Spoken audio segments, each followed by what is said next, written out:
கன்னியாகுமரி மாவட்டம் மலையோர பகுதிகளில் விடிய விடிய பெய்த மழையால் ஏற்பட்ட காட்டாற்று வெள்ளத்தால் குற்றியார் தரைப்பாலம் மூழ்கி போக்குவரத்து பாதிக்கப்பட்டது. இதுகுறித்த முழு விவரங்களோடு செய்தியாளர் அனீஷ் இணைப்பில் இருக்கிறார். அனீஷ், இது குறித்த முழு விவரங்களை வழங்கலாம். வணக்கம். அதாவது குமரி மாவட்டத்தின் மலையோர பகுதிகளில் நேற்று இரவு பெய்ய தொடங்கிய மழை என்பது தற்போதும் நீடித்து வருகிறது. இதன் காரணமாக மாவட்டத்தில் உள்ள அணைகளிலும் ஆறுகளிலும் தண்ணீரின் வரத்து என்பது அதிகரித்துள்ளது. அதுபோல கோதையாறு மலையோர பகுதிகளில் 20க்கும் மேற்பட்ட மலை கிராமங்கள் உள்ளன.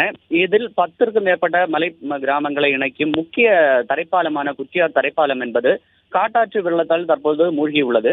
இதனால் அந்த பகுதி வழியாக சாலை போக்குவரத்து என்பது முழுவதுமாக முடங்கியுள்ளது. அந்த கிராமங்களில் உள்ள மக்கள் நகர பகுதிகள் வருவதற்கு இந்த ஒரே ஒரு தரைப்பாலம் தான் உள்ளது. ஆனால் அந்த பகுதி முழுவதுமாக காட்டாற்று வெள்ளத்தால் மூழ்கியுள்ளதால் அங்கு 10க்கும் மேற்பட்ட கிராம மக்கள், மலையோர கிராம மக்கள் நகர பகுதிகளுக்கு அத்தியாவசிய தேவை பொருட்கள் வாங்குவதற்கு கூட வெளியில் வர முடியாத நிலை என்பது ஏற்பட்டுள்ளது. மேலும் மாவட்டத்தில் தற்போது அந்த மழை என்பது தொடர்வதால் முக்கிய அணைகளான பேச்சிப்பாறை, பெருஞ்சாணி அணைகளிலும் தண்ணீரின் வரத்து அதிகரித்துள்ளது. பேச்சிப்பாறை அணையிலிருந்து 4000 கன அடி தண்ணீரும், அதுபோல பெருஞ்சாணி அணையிலிருந்து 1000 கன அடி தண்ணீரும் திறந்து விடப்பட்டுள்ளது. இதனால் மாவட்டத்தில் உள்ள ஆறுகளான தாமிரபரணி, கோதையாறு, கரடியாறு போன்ற ஆறுகளின் கரையோர பகுதி மக்களுக்கு தற்போது வெள்ள அபாய எச்சரிக்கை என்பதும் விடுக்கப்பட்டுள்ளது. தகவல்களுக்கு நன்றி அனீஷ்.